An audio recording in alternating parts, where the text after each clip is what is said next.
28 సంవత్సరాల experience evidence based గల ఆయుర్వేదిక multi speciality hospital KSSC hospital మన హైదరాబాద్ లో. అందరికీ నమస్కారం. నేను Swaroopa Potlapalli. Welcome to Suman TV. Hyderabad లో కొత్త కల్చర్ మొదలైంది.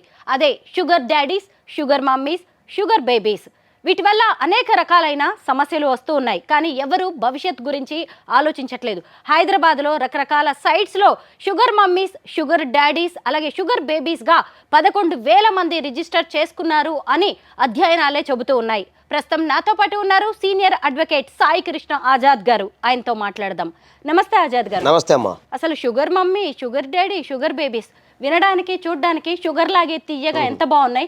ఏంటండి ఇదేంటి ఈ కల్చర్? అంటే షుగర్ మమ్మీ, షుగర్ డాడీ ఈ కల్చర్ ఏంటంటే అండి, జనరల్గా అంటే ఓపెన్గా చెప్పండి ఎప్పటి నుంచో ఉన్నాయండి, ఎప్పటి నుంచో ఉన్నాయి.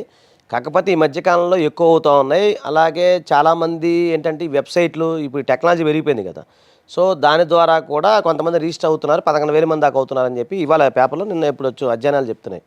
సార్ యాక్చువల్గా ఏంటంటే ఇందులో ఏం లేదండి, మానవ సంబంధాలను ఆర్థిక సంబంధాలే, అవునన్నా కాదన్నా.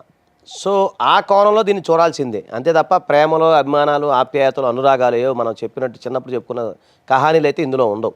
వాళ్ళ నెసెసిటీ, అవసరానికి అనుకూలంగా వీళ్ళ దగ్గర డబ్బు ఉంది, వీళ్ళ దగ్గర దొరకాల్సిన వస్తువులు ఏవైతే దొరకాల్సిన ఏదైతే ఉందో అవి ఉన్నాయి. టైం ఉంది, అందం ఉంటుంది, అన్నీ ఉంటాయి.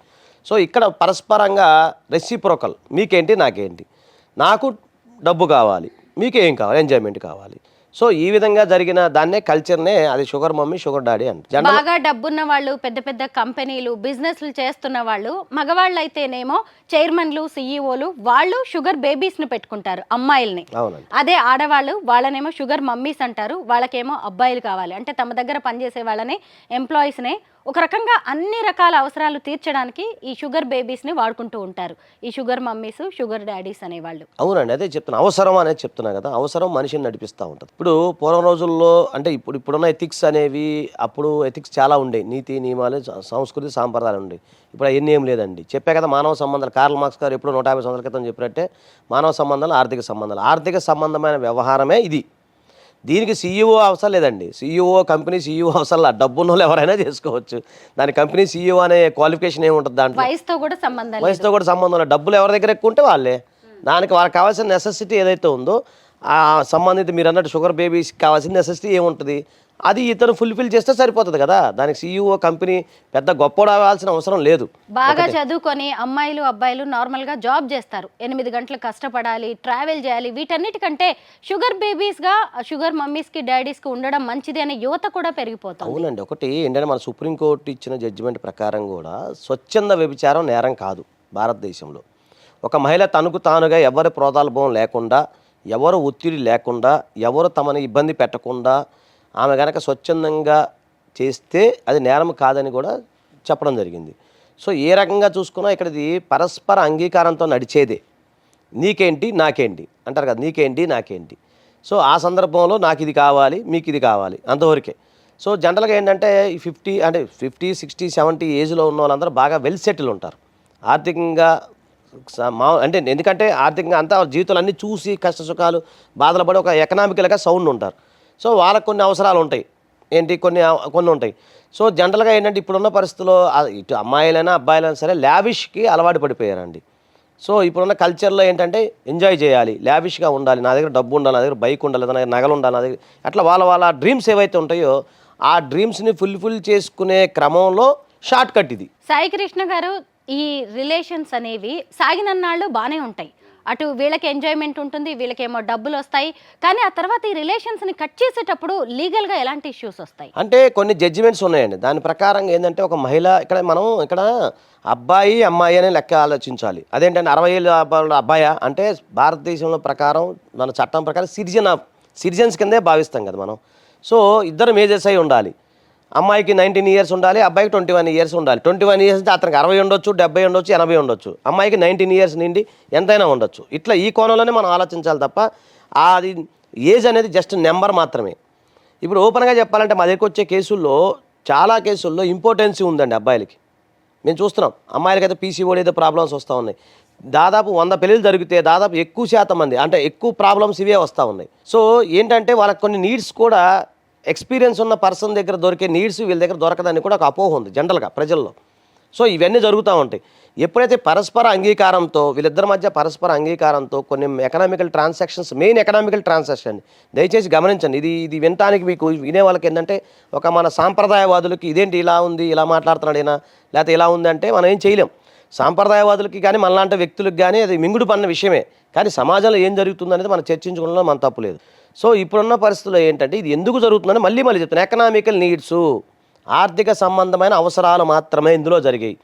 సో ఇలా కాకుండా ఒకవేళ ఒక వ్యక్తి బలవంతంగా ఒక మహిళను కనుక ఇబ్బంది పెడితే, బలవంతంగా నేను చెప్పేది ఇబ్బంది పెట్టి ఆమెను కనుక రకరకాలుగా వేధిస్తే ఇందులో పెళ్ళి అనే ప్రస్తావన ఉండదు. For ever kind information. ఎందుకంటే 60 సంవత్సరాల వ్యక్తి నేను నిన్ను పెళ్లి చేసుకుంటాను అమ్మాయి అని అయితే అడగడు కదా. సో పెళ్ళి అనే ప్రస్తావన 100% జరగదు. ఒకటి. రెండోది ఇక్కడ ఆర్థిక అవసరాలే. ఇంకోటి మీరు అన్నట్టు ఒక ఆర్థికంగా ఉన్న వ్యక్తి ముందుగానే అన్ని అనుభవం ఉన్న వ్యక్తి, ఎక్స్పీరియన్స్ ఉన్న వ్యక్తి కూడా వచ్చిన వాళ్ళతో ఎలా ట్యాకేజ్ చేయాలి, ఎలా ఉండాలి, వాళ్ళకు కూడా న్యాయ సలహాలు, న్యాయంకి సంబంధించిన విధానాలు అన్నీ తెలిసే ఉంటాయి మ్యాక్సిమం.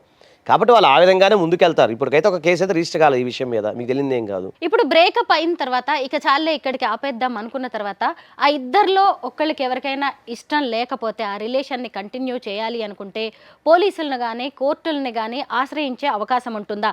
ఇతను నన్ను చీట్ చేశాడు, షుగర్ డాడీగా వాడుకున్నాడు, లేదంటే ఈమె నన్ను చీట్ చేసింది, షుగర్ మమ్మీగా వాడుకుంది, షుగర్ బేబీ ఇతనితో నాకు రిలేషన్ కావాలి అని మనం పోలీసుల దగ్గరికి కోర్టుల దగ్గరికి వెళ్ళే అవకాశం ఉంటుందా? అంటే ఇప్పుడు ఇది పరస్పర అంగీకారంతో జరిగింది కదండి. సో దాని మీద ఎంక్వైరీ నడుస్తుంది కదా. ఇప్పుడు ఇక్కడ అతనేం బలవంతంగా ఏమైనా రమ్మని చెప్పడు, ఏమేమి బలవంతంగా అక్కడికి వెళ్ళదు అని నాకు తెలిసి నేను చెప్తున్నాను. సో ఇదంతా పరస్పర అంగీకారంతోనే, మ్యూచువల్ బెనిఫిట్స్తోనే జరిగేది. అంతే తప్ప బ్లాక్మెయిల్ చేసేది అయితే వాళ్ళు ముందుగానే జాగ్రత్తగానే ప్లాన్ చేసుకుంటారు. నాకు తెలిసి ముందుగానే ముందుగానే పరస్పరం అనుకున్నాను. ఎందుకంటే ఇప్పుడు వరకు కూడా అలాంటిది ఏం బయటపడాలి మనం చెప్పుకోదాకా. సో ఒకవేళ అలా కాకుండా ఈ అమ్మాయిని ఇతను ఏదన్నా వేరే రకంగా మ్యానిపులేట్ చేసి ఇంకో రకంగా చేస్తే మాత్రం చట్టపరంగా ఆమె కంప్లైంట్ చేయొచ్చు, అది జరుగుతుంది. సో ఆర్థిక కోణాల్లో బిజినెస్ పరంగా కనుక ఈ అమ్మాయి డబ్బులు తీసుకొని చీటింగ్ చేసినా అతను చీటింగ్ కేసు ఫైల్ చేయొచ్చు. అది ఎప్పుడు ఇద్దరి మధ్య వ్యవహారం చెడినప్పుడు మాత్రమే కదా కోర్టు, పోలీస్ స్టేషన్కి వెళ్ళేది. నాకు తెలిసి 99% అలా జరగదని నేను అనుకున్నాను. ఎందుకంటే ఇతను చాలా మెచ్యూర్డ్గా ఉంటారు, అలా కూడా వచ్చిన వాళ్ళకి ఎక్స్ప్లెయిన్ చేస్తారు. అలాగే ఈ మధ్య కొన్ని వెబ్సైట్లో ఏదో మధ్యవర్తిత్వం వస్తున్నాయని చెప్పి ఏదో ఇప్పుడు మనం చూస్తూ ఉన్నాం. వాళ్ళు కొన్ని అన్ని కండిషన్స్, అగ్రిమెంట్స్ ఇవన్నీ ఉంటాయి. ఇవన్నీ కూడా లోపాయకారంగా జరిగే తప్ప బహిర్గతంగా అయితే జరగవండి ఇలాంటి. ఎందుకంటే ఇంటి గుట్టు కాబట్టి గుట్టుగా జరిగే వ్యవహారాలు. కాకపోతే మనం ఏంటంటే ఈ అధ్యయనాలు ఇవి జరుగుతూ ఉన్నాయని చెప్పి చెప్పడం జరిగింది. కాకపోతే ఏంటంటే ఈ మధ్యకాలంలో ఈ కమ్యూనికేషన్ వ్యవస్థ ఎక్కువైపోయింది, సోషల్ మీడియా ప్రభావం ఎక్కువైపోయింది కాబట్టి బయటకు వస్తూ ఉన్నాయి. ఏంటి చాలా చోట్ల చాలా జరిగిన సందర్భాలు ఉన్నాయి. చాలా మనం చిన్నప్పుడు చూస్తాం, అరే ఆయన పెద్ద ఆయన ఏమైనా పెట్టుకున్నాడు, ఇట్లా చిన్నప్పుడు మేము చూసేవాళ్ళం, ఓపెన్గా చెప్తున్నా. సో అప్పుడు ఇంత కమ్యూనికేషన్ వ్యవస్థ ఏం లేదు కదా. ఇప్పుడు ఏంటంటే కమ్యూనికేషన్ వ్యవస్థ విస్తృతంగా ఉంది కాబట్టి ఇది బయటకు వస్తూ ఉన్నాయి. నేను అనుకుంటాం ఇవన్నీ మానవ సంబంధాలు, ఇవన్నీ కూడా ఆర్థిక కోణంలో లేదా ఎంజాయ్మెంట్ కోణంలో, పరస్పర అంగీకారంతో కోణంలో ఇలా జరుగుతున్నాయని నేను భావిస్తున్నాను తప్ప దీనికి సంబంధించి ప్రత్యేక చట్టం అంటూ ఏం లేదు, దీనికి సంబంధించి ప్రత్యేక న్యాయస్థానం ఈ తీర్పులు అంటూ ఏం లేవు. సరే భవిష్యత్తులో ఏం జరిగిద్ది అనేది మనం అయితే చూడాలి. ఇప్పటికైతే అలాంటిది ఏం లేదండి. Money makes many things. డబ్బు కోసమే ఈ షుగర్ మమ్మీస్, అలాగే షుగర్ డాడీస్, షుగర్ బేబీస్ అనే కల్చర్ మొదలైంది.